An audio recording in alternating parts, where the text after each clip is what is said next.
But when his father saw his dark-skinned son, he fucking hightailed it out of there on the first ship back to Spain and abandoned his son.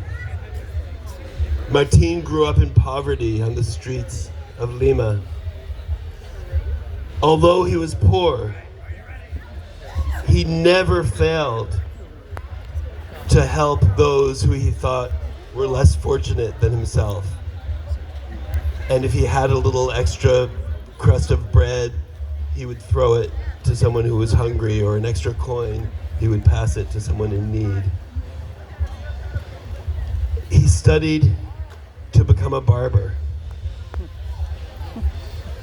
He became an apprentice barber. And in those days, barbers cut hair, but also they learned like doctor shit and, like leeches and crap, I don't know, whatever they would do to heal people. Right? And he dug that. The other thing you need to know about him is, even as a young boy and a teenager, he was fucking obsessed with like Jesus and the cross, and would just spend hours and hours every day, crying and weeping over the cross.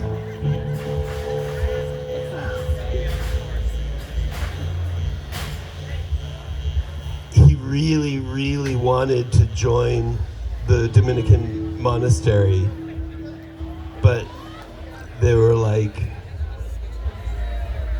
but wait a minute, the mixed race people and the mud-colored people, they're not appropriate to join the religious orders. And so he couldn't join, yet he learned about medicine and plants and shit, and he became really, really adept with plants and healing, and he became a natural healer. And so eventually the monks and, whatever bishops and whatever they had there let him come around and clean up at the monastery.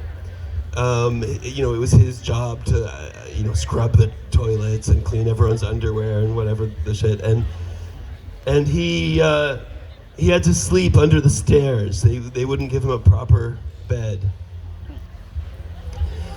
Even so, his whole trip was helping people.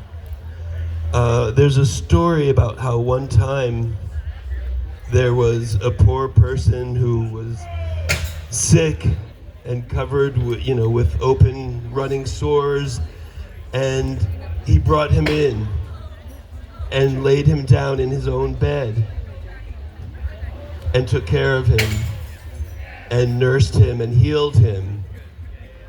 And it was reported that the other monks and abbots and so forth said, but how could you bring this pauper into the monastery?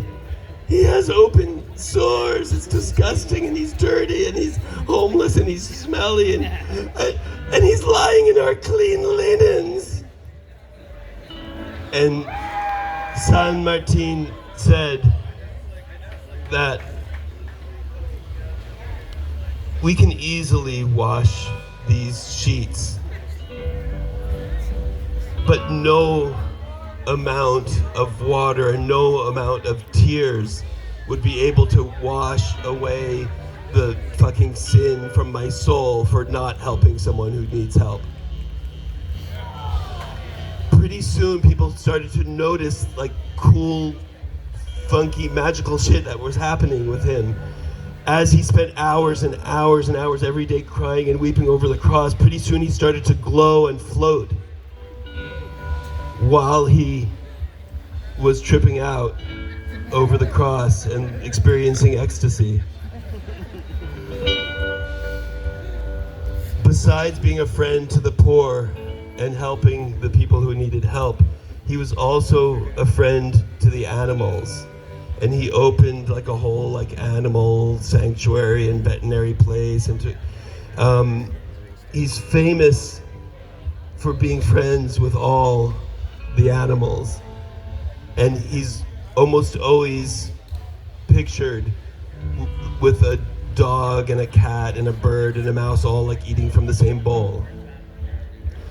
There's a story about how the rats like got into the, you know, frickin' grains closet or whatever at the monastery, and he said, rats, you gotta not be in here. The monks are gonna freak out about it. Hang out outside. And the rats listened to him, and they went out and they found a nice place to hang out outside. One of my favorite San Martin miracles is the miracle of bilocation. San Martin dug, like sweeping up so much at the monastery and at the churches that he would double himself and sweep up, you know, like 2 different churches at the same time in different places. Even though he never left Lima, he was spotted as far as darkest Africa, I think that is, and deep Asia is maybe what that is. Eventually, because of all the miracles and the people loving him so much, the monks couldn't help it anymore and accepted him into the order. When he eventually died, such a huge crowd of people, because everyone loved him so much, came around. There was a giant crowd at his funeral. They buried him, and a little while later, they dug him up. And you'd think that he would stink, but no, his body smelled like roses. Even so, and even with all the miracles and all the popular support, it was like shit ton of time before they eventually beatified him, whatever the shit that is, and then eventually made him a saint. San Martin de Porres, patron saint of janitors, hairdressers, protector of the poor, protector of the animals.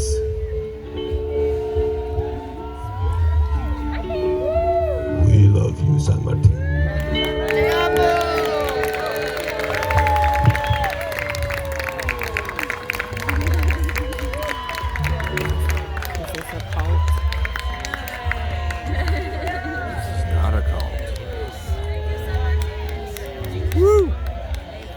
Jade.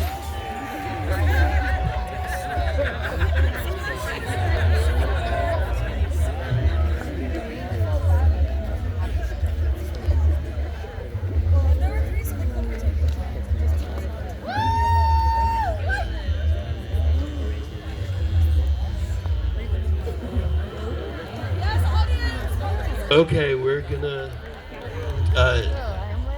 the Mighty Lump and I are gonna try something out that we've never done before. And could I have a couple volunteers in the audience to hold these flashlights and shine them on whatever shit that we're gonna do right up here?